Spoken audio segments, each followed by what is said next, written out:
Welcome to everyone who's joining us for this event. I'm really honored to get to moderate this and talk to Lily and Mark and Grant about how this amazing story has evolved from, a seed of an idea in Lily's mind to this beautiful novel, to a screenplay, to the film that you can now watch on Netflix. I'll just quickly say about myself what my relationship to the novel is. I used to work as an editor at Random House, and I first read this novel in manuscript form when it was on submission back in November 2014. So several years ago now. And I remember just falling in love with it from the very first page, reading about Augustine, this scientist stranded at this remote outpost in the Arctic, reading about the astronauts on spaceship Ether. I was lucky enough to acquire the book for Random House and then work with Lily on the editorial process through publication in 2016. And I remember thinking, even from those very earliest moments, that this novel had such a stunning visual quality to it. You had the sense that you were there, in the Arctic with Augustine, or aboard the spaceship with these astronauts. And I remember at one point actually asking you, Lily, are you sure you're not secretly an astronaut as well as a novelist? Because you seem to really get the details right. So it might be a little bit of a cliche to call a novel cinematic, but I really do think this was always a very cinematic story, which is why it was especially thrilling to see it translated into this beautiful film. So my hope is that for the next 45 minutes, the folks watching will get a better understanding of how a story moves from one stage of the process to another. And I'm definitely a layperson when it comes to this. So the three of you, Lily, Mark, and Grant, can educate me as well. So my understanding is that one of the first stages in the process was that you, Mark, would have read Lily's novel and then begun to think about how it could be adapted into a screenplay. So I'm just curious what that experience was like, reading the story for the first time, and how you begin thinking about how it might translate from one medium to the next. Right. Well, first of all, I'm surprised. I didn't realize that it was back in 2014, that it went back that far. So, because I read it 2017 or 18, I can't remember. And but my manager had read a review on it. Cliff Roberts had read a review on the book and just grabbed it, and then read it, loved it, thought there was, something special we could do. And he sent it to me, and I was extremely busy and had a lot of stuff. And it was like, oh, it'll probably be great, but I just don't have time to do it right now. Don't have time to do it. I kept kind of pushing it off. And I slipped it to my daughter, who now has become friends with LBD, with Lily Brooks-Dalton. And but she read it and she goes, you have to read this book. It just kind of fits you. And so I did, and she was right. I mean, it's such a beautiful. People always right. Let's be honest. True. But so yeah, it was so beautiful. And the journey, the Augustine Iris thing kind of pulled me in just as a dad. And so, and so much of everything that I do is kind of, it's driven by fathers, sons, fathers, daughters, parents, just that relationship. And it just kind of all fit there. And it had that kind of nice little revenant-y quality to it as well, with the survival stuff in the Arctic. And then the interesting stuff with also the dynamics in space. And so I just grabbed it, and it was funny.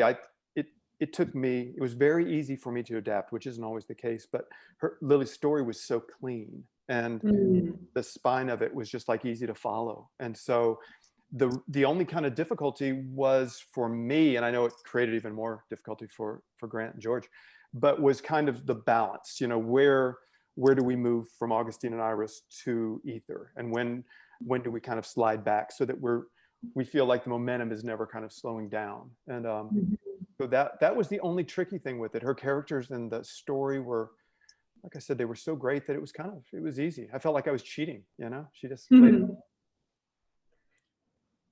Yeah, that's an interesting question, the idea of balance and momentum between the two storylines. Is that something that once you'd worked it out in the screenplay itself, you stayed pretty true to the balance, the structure, the way you conceived of it once you started filming the movie, or did it kind of evolve and become a fluid process once you started? No, I just kind of, mine was the blueprint for Grant and George to figure out. And they had to then, because things that read on the page a certain way, it feels like, oh yeah, everything's perfect. But then when you see it on screen, it's like, wait, it's dragging a little bit or something else. And so no, they kind of had, they had to do their own thing. And so, yeah, so Grant can probably answer that better than I can. Yeah, I'd be curious to hear Grant.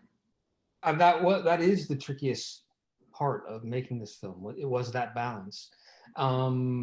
And we played with it a lot, and that's the fun of it. I mean, you're an editor, so you know it's no different really than what you did on the book, which is trying to figure out, you know, what passages are working, where it's dragging, what you don't need. So it's not really different that, except the only difference is that we're telling the story with pictures as opposed to words. And that is the trickiest part I've found. And I've done a lot of films, and I've actually written a bunch of films, and that's the tricky part. It's the novel is so, you're so in somebody's head. There's so much you can do, and then when you have to make that transition, finding those pictures to try to get that's the challenge, and that's what Mark did so well in his adaptation, was to be able to take this beautiful story, a lot of it which is very interior, and make it active, make it enough so that, you know, we could tell that story visually. So we came aboard.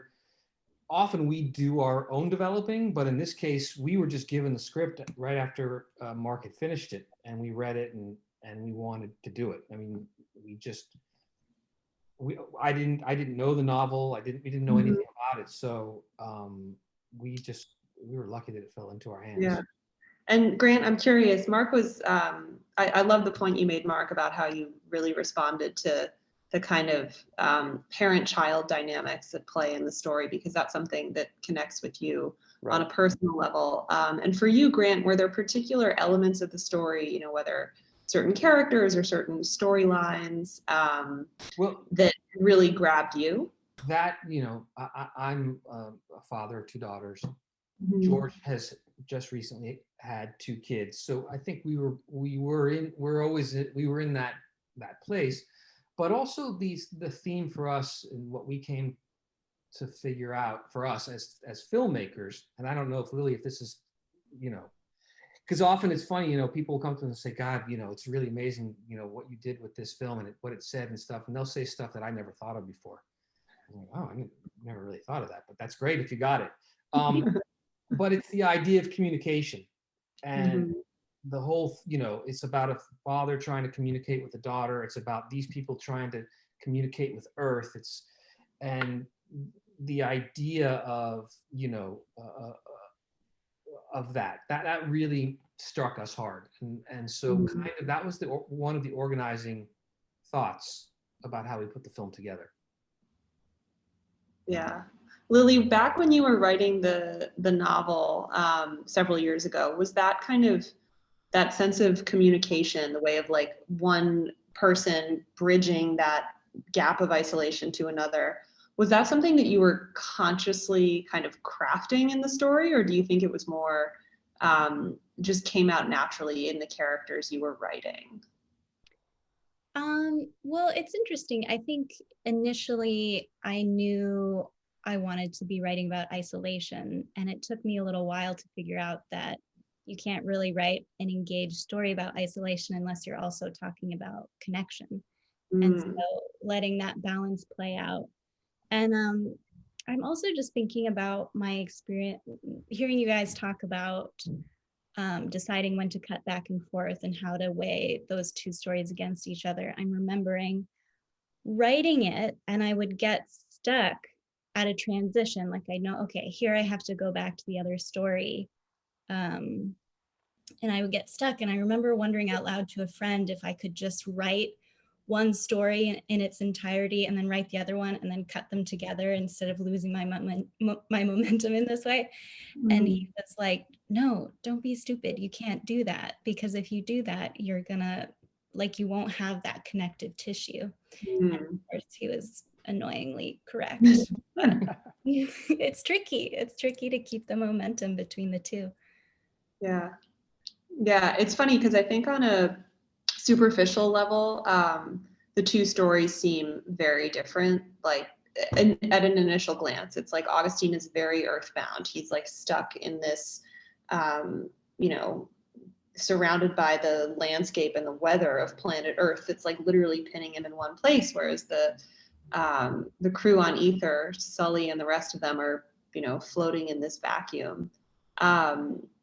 But there's so much that their stories have in common. And as the book progresses and as the film progresses too, you realize they're basically grappling with the same questions of, you know, can we return to a kind of normal life or not?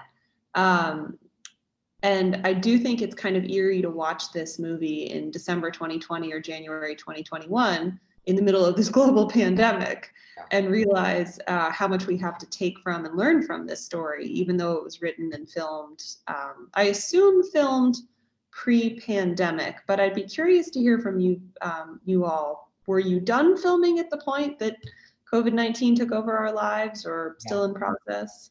We finished filming and about 2 weeks later, it started. Oh my gosh. Yeah, so we were very lucky. Yeah, I mean, look, no one's happy that we're in this pandemic, but it brought a different meaning to the movie. I want to just touch on something that you were saying though. One of the things that we loved about this story, really attracted us, is that it's probably the biggest film that we've ever made, just in terms of, you know, budget and size and visual effects and all that shit. It's also one of the smallest films we've made because it really is, at its heart, it's a very small story, which is a really cool thing to explore. Like, you know, I mean, if you sort of strip away all the stuff, it's really, again, it comes back to this, you know, these people, this man trying to save his daughter, that she doesn't know that it's her father, and it's such a, you know, this could take place in a little neighborhood somewhere, and still, you know, but that's the beauty of the novel that she wrote. It's so big in scope, and yet emotionally so tight. Yeah. So nice, Grant. Thank you. Beautiful way of putting it. That's a good compliment. Yeah. Yeah. And Mark, as you were, you know, wrapping your head around this story, I love the way Grant just put that. Yeah, how am I supposed to follow that? I mean, I know that's really. I want to write. You will manage. Tell that to us. It's really good. You're pretty smart. That's really good. You know, when you're working with this story that does have this kind of emotional intimacy to it, like it's a very recognizable thing, you know, a father trying to connect with a daughter, trying to make sense of what he's done or what he's failed to do, but set against this kind of epic backdrop of both the Arctic and outer space. Were there certain choices that you were able to make in the script that maybe, you know, opportunities that Lily wouldn't have had in the novel, because a novel is, you know, the written word, it doesn't translate into a visual medium, where you were like, oh, cool, I could do this or I could do that to express this part of the story?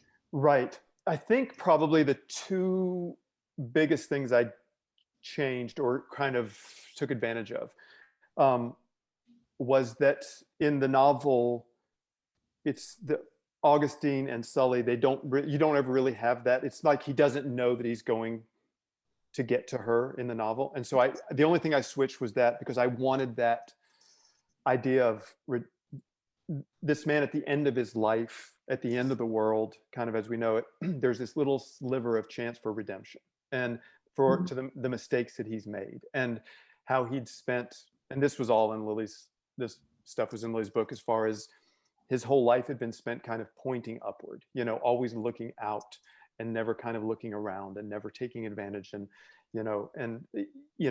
appreciating what he had here on Earth. And so this was his one opportunity. And so I did that to make sure that there was that shot at redemption, so that Augustine was taking this journey to get to his daughter, who didn't really know he existed.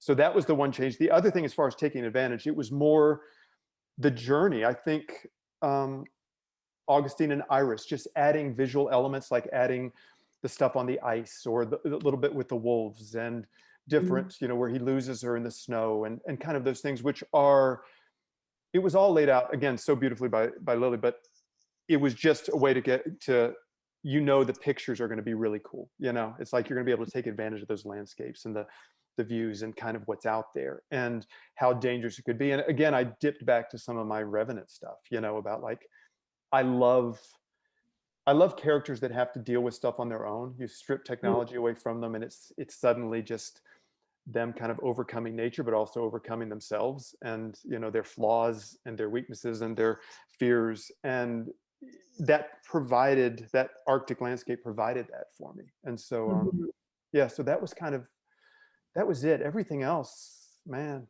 LBD had it. It was all, she laid it all out for us. So. It's all there. Yeah, I love that the way you just phrased it, of how, if you strip away technology, man or woman just has to like confront nature and him or herself in that environment. And when you first said it, I thought, yeah, I guess, is that true in the same way aboard a spaceship, which is kind of as high tech as it gets? But there's that absolutely riveting scene in both the book and the movie when the spacewalk is occurring, when the technology kind of fails them and falters, and suddenly you realize that for all of the kind of technological innovations and protections of a spaceship, it's the same sort of pattern playing out in a very different setting, but the same essential truth is what you're exploring in the Arctic. Yeah, no, exactly. I mean, they're completely different worlds, but at the same time, they were both so isolated and so alone. And so they were kind of sharing the same issues. Yeah. So speaking of those remote locations, Grant, I wonder if you can tell us what the sort of logistical aspects were of filming a movie like this. I assume you had to go seek out some very rugged locations to get those Arctic shots, and I'd love to hear more about that. Well, that was Iceland, and Lily came and visited us there, so she can speak to it too. But we were shooting, on top of a glacier, essentially, and everything had to be brought up, and it was a very tough place to shoot. Those scenes that you see, those blizzard scenes, that's what was going on. I mean, it was crazy. George, we couldn't, you couldn't see your hand in front of your face at certain times, and the winds, and it was obviously, it was really cold. And then everything else was on stage. Everything else was built. All the spaceships and all that stuff we built on stage. But Iceland, if anybody gets a chance to go there, I highly recommend it. It's beautiful. It's really in July or August, though, right? I would know. No. There in July or August, but I mean, it was beautiful when we were there, so I can't imagine what it would be like when the weather's nice.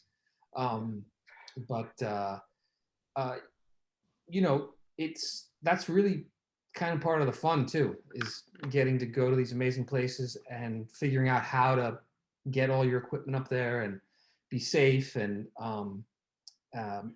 make your days. You don't get a lot of light there. It gets dark very early and it gets light late. But I don't know, Lily, you talk about your experience there. Sure. Well, I mean, I didn't even really believe that this was actually happening until you guys were like, okay, come to Iceland now. I was like, oh God, I need a parka.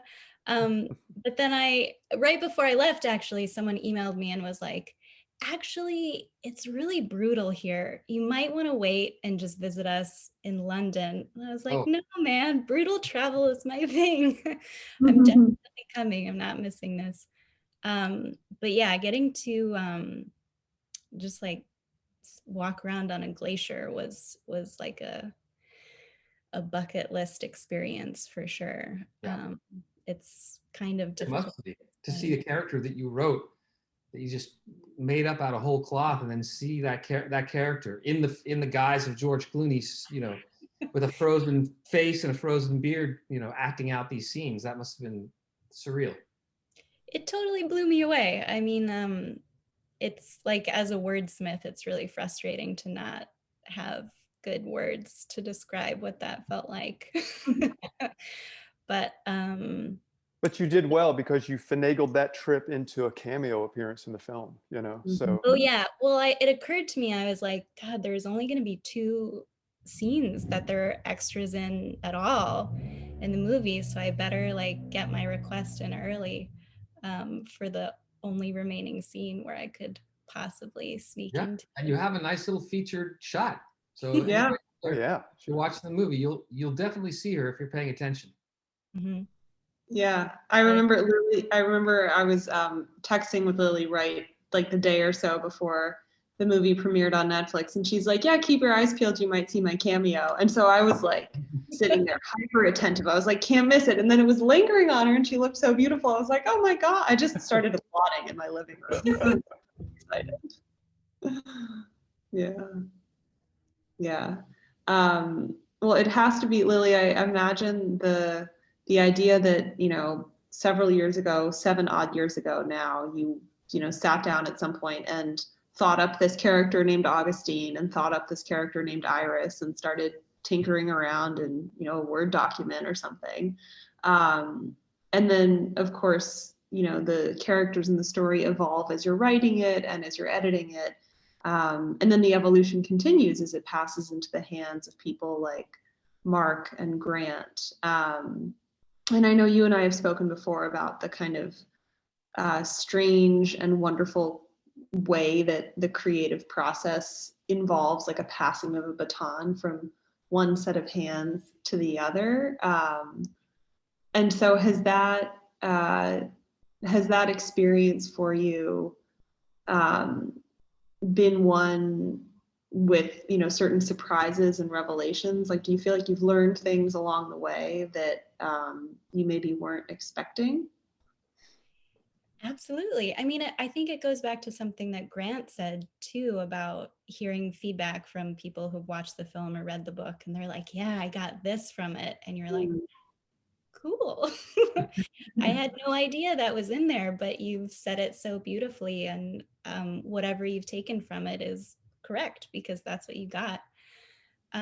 So there's definitely been a lot of that along the way. And I think just seeing someone else really take the story and make it in this whole other medium is like that time. It's like that to the power of a million, just seeing what Mark and then Grant and George took from the book and what they made themselves too. I think there are things from the book that didn't fit into the film, but then there are also things in the film that are totally theirs that I would never have thought of. And they, I'm thinking of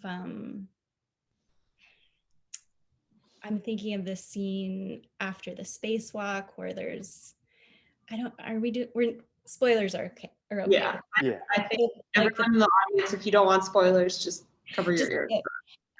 But where there's like blood flying around, and it was just like the most beautiful, tragic, gut-wrenching thing. And I never would have I didn't picture it like that, but it's perfect the way that they did it. And the sort of holographic astronauts experiences and then just seeing the performances, seeing the relationship unfold between Iris and Augustine / George. So incredible. It's nice to hear because I've worked with plenty of authors who were not so happy with what we did, or with other authors, with other filmmakers. I don't know that I could do it. I don't know that I could hand off my, something that you work so hard on. Well, it's complicated, right? Yeah. I mean, it like, I won't deny it's a complex experience, but it's also, I think the more we talk about like how long ago I wrote this book, actually, I think that helped, just being able to have a little distance from it and just know like, okay, well, I made all my choices and I wrote the book the way I wanted to write it. And it will continue to exist, you know, it still lives. And now this whole other thing has life because of it. And That's a very healthy attitude. Yeah, awesome. it really is. Thank you. Striving for the healthy attitudes over here. Yeah, I'm sure it's always a balance. Well, you guys made it easy, so because it's a beautiful film. So yeah, thank it is beautiful. One of the cooler things that I found is I've had friends, you know, say, "Oh, I've seen this. Have you seen this movie on Netflix yet? It's The Midnight Sky. It's the new George Clooney movie." Like, not knowing that I have any connection to the book whatsoever, and then I get to take this like secret pleasure, although then I clearly like tell them, well, let me tell you all about my involvement with the book, because it's too exciting to keep to myself. But the idea that it exists in the world in this whole new way. And I did see that one of these questions popped up in the audience Q&A, and this is a natural moment maybe to answer it, but the title of the movie, of course, is different from the title of the book. And I wonder what the thinking was behind making that switch. If you guys could speak Grant, to that. that's all you. I'm not really sure why we changed it. There was another film that was coming out that had a kind of a similar title, I think, was one of the reasons. The other one is we kept calling it Goodnight Moon. You know? Yeah. It's pretty similar to George's first film, to your and George's first film too, right? And we have a film that we did called Goodnight and Good Luck. So I just think that it was a whole bunch of things. I don't know that this, you know, it wasn't. It was sort of one of those over time things. Yeah, that makes sense. Yeah. Well, I actually, now that we're talking about the title, can I interject my like literary skill here? Well, the title of the book is not mine. I can't really claim it as my own anyway. It was originally in an Emily Dickinson poem, and then Jean Rhys took it for the title of her novel, I think in the 1930s. And then I stole it for my own. And, you know, I think it just speaks to this lineage of creativity. To me, there's something really romantic about it, like thinking about all of these different artists across time, across mediums, you know, poetry, fiction, film, all kind of playing with similar themes and doing really different things, but finding that thread that kind of travels through them all. Yeah, that's beautiful. So we have a few minutes left before we're wrapping up, and I see we have some other audience questions popping up in the box. So I may pose a few of these to you guys in rapid fire. One person is asking, how did you get George Clooney? Did he audition? I'm assuming he had we made him do what, 5 or 6 before we would let him at least. Callbacks at least. No, it's first time. It's funny. We sent it when we had the draft.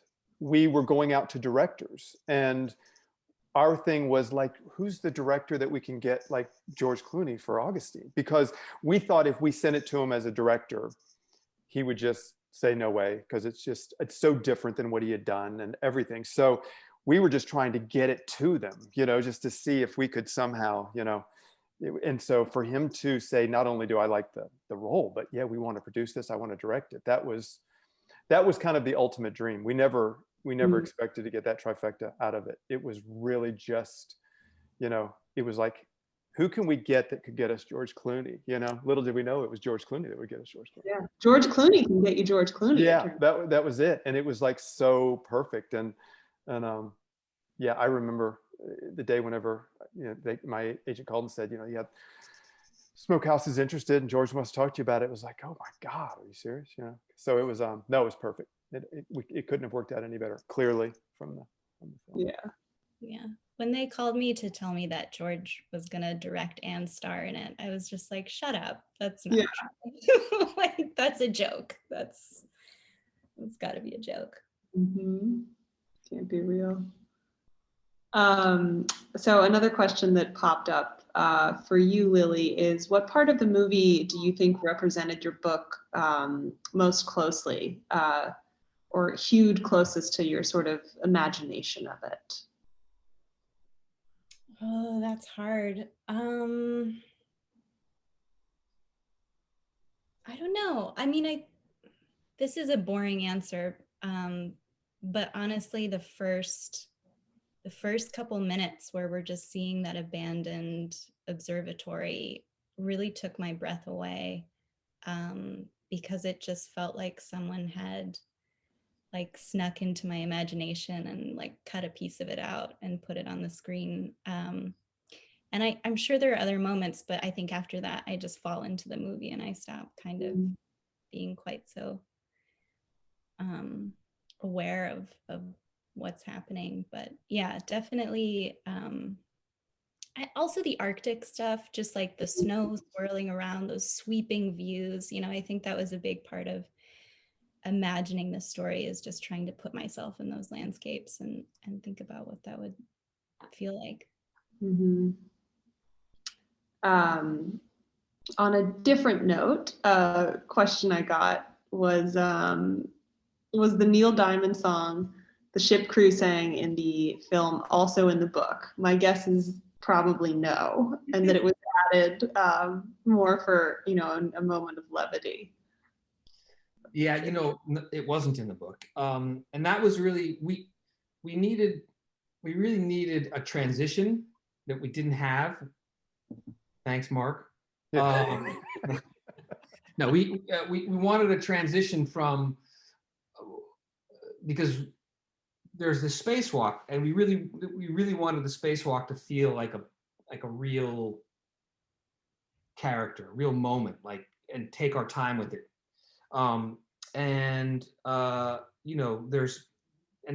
There's a lot of buildup, because what happens, during or towards the end of the spacewalk is a huge story point. And so we sort of needed some levity there, and we needed also a transition as if time was going by. So that's what we did. And we tried a whole bunch of songs. Fly Me to the Moon was one of them. It was a bunch of different songs, but ultimately George and I, that was the one that and one day we just sit in our trailer at lunch and just play songs for each other and outdo each other. So that's what we came up with. I have to say, I loved that edition so much, partially because I knew what was coming next. So like the tension of it was unbearable.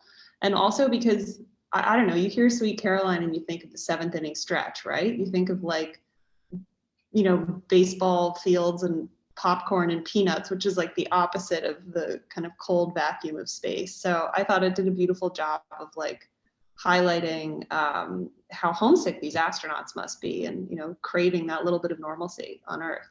And I think we can all relate to that, because who doesn't want to go to a baseball game or literally anything with a crowd of people right now? That would be nice. But I thought that was a great movie. Would be nice. A movie would be nice. And that's another question that just popped up is, obviously, movie theaters are for the most part shut down right now, but would there ever be plans for a big screen release, or I suppose it would be maybe a re-release at this point? We would love that. We shot this to be in, we shot this in Super 65. We shot this to be on huge screens. It's beautiful. I don't know, have Mark or did either one of you ever see it screened? Yes. Yeah, it just makes a huge, I love this film, but when you see it projected, it's like, it's almost a whole different film. It's just, and it just goes to speak to what you're talking about. It's just, you can't replace the communal experience of seeing a movie. I mean, that's why we like to make movies. Otherwise we would just, be making TV, I guess. No offense, Netflix. We loved you. They were amazing. But Netflix, this was supposed to be in theaters with Netflix. It was going to be in theaters. So if anybody does get a chance to see it in theater, I highly recommend it. And Lily, we should figure out a way for you to see it on a screen one day. We will. I'd love to. I want to see it on an IMAX screen, man. So do I. Cool. Yeah. We haven't had that yet. I actually did. I hooked up a projector in my apartment just for this. And now I wonder how I ever watched movies another way at home. The best. Once you go up, it's hard to go back down. Highly recommend. It's worth it. So I'm glancing at the time. I think we probably have to just about wrap it up, but Lily, I wonder if I can ask one last question, if you're comfortable sharing with the audience. Someone has asked if you can share a little of what you're working on next, or if you have any projects you're mulling over, if there's anything to say or share about those at this stage. Sure. I've actually taken my sweet time with my latest book. It's sort of embarrassing talking about how long ago I wrote this, because it's just been one book in the interim, but it's done now, and I'm just selling it this week, actually, and so it'll find a home soon, and then you'll get it in another year or two, because publishing is so slow. But it exists, so that's exciting. Yeah, it is. And everyone out there, stay tuned for Lily Brooks-Dalton's next novel. Unfortunately, I'm no longer working as an editor, so I don't have the privilege of editing it, but I cannot wait. However, Anna Pitoniak is an incredible novelist in her own right, so you can find her books also. Just got to throw that in there. Thank you. Nice plug. Yeah, well done. Yeah, we scratch each other's backs. Yeah. No, I just want to thank you, Lily and Mark and Grant, so much. You all spoke so beautifully about this story. And honestly, it makes me want to go back and reread the book for the umpteenth time, but it's such a beautiful book. And if anyone watching has seen the movie but not read the book yet, please do yourself the absolute favor of going out and buying it and reading it, because it's gorgeous, it's haunting, it's uplifting, it's touching, it's all of those things. And it's a beautiful book. It is. So bravo to Lily, and bravo to all of you for making it into this visual reality. Yeah. Well, thanks for doing this. This was fun. Thank you. Yeah. Thanks, everybody. All right, guys. Thank you.